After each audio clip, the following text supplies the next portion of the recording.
hay'adda ka hortagga aafooyinka dabiiciga iyo kaydka raashinka ee Somaliland ayaa kulan ay iskugu yimaadeen wasiirada wasaaradaha beeraha biyaha iyo wasiir ku-xigeenka wasaaradda qorsheynta iyo hay'ado kale oo Somaliland ka taageera dhinaca dhaqaalaha ayaa waxay ku soo bandhigeen warbixin dheer oo sheegaysa dhibaatooyinka iyo khasaaraha ay sababtay duufaantii Sagar ee ku dhufatay qaar ka mid ah gobollada galbeedka Somaliland.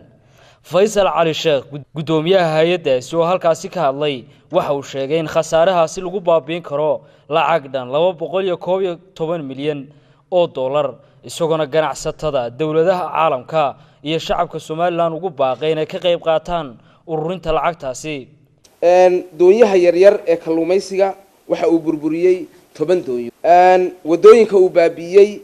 211 kilomitir tirada iskuulada guud ahaan waa ilaa 40 iskuul xarumaha caafimaadka ee dumay ama qayb ka dumay waa 12 xarun caafimaad ama MCH ceelasha biyaha ee burburay waa 12 ceel tuubooyinka biyaha u keena beeraha waa 15,818 mitir solarka ama systemkan cadceedda ku shaqeeya waxa ku waxyeeloobay ilaa iyo 12 solar 1409 guri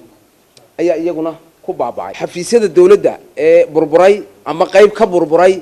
waxa ay gaarayaan 29 xafiis khasaarahaasi runtii waa khasaare aad iyo aad u ballaaran qiyaas ahaan waxa la qiimeeyay markii aanu u saarnay dad khubaro ah ama in dib loo kabo qiimaha ay maanta dhulkaasi iyo dadkaasi waxa aan soo tilmaanay waa 211 milyan oo dollar shacbiga reer Somaliland guud iyo dibadba ganacsatada reer Somaliland hay'adaha UN-ta kuwa kale internationalka ah kuwa localka ah shacbiga reer Somaliland dhammaantood runtii waxaanu ugu baaqaynaa inay ka qayb galaan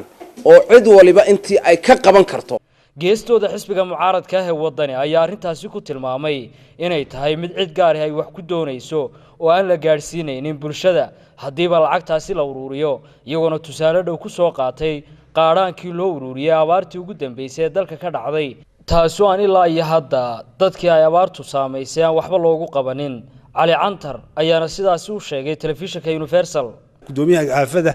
iyo kaydka qaranka qiimeyntan uu sameeyay ee 211 milyan oo dollar bay u baahan tahay taasoo mar walba lagu cararayo tujaarta iyo dadweynuhu wixii ay kordhinayaan waxa aad iyo aad u haboon inuu horta xaqiijiyo sida uu soo qabtay waxay ka dhacday arintani dabaylahani waxa weeye laba gobol bay ka dhacday oo waliba aanay gobol aad ugu badnayn abaarta hore 211 milyan looma ururin markii ugu dambeysana wadaadadii hayay bal wadaaday sheeganayeen niman diinta ku wanaagsan bay sheeganayeen hase ahaatee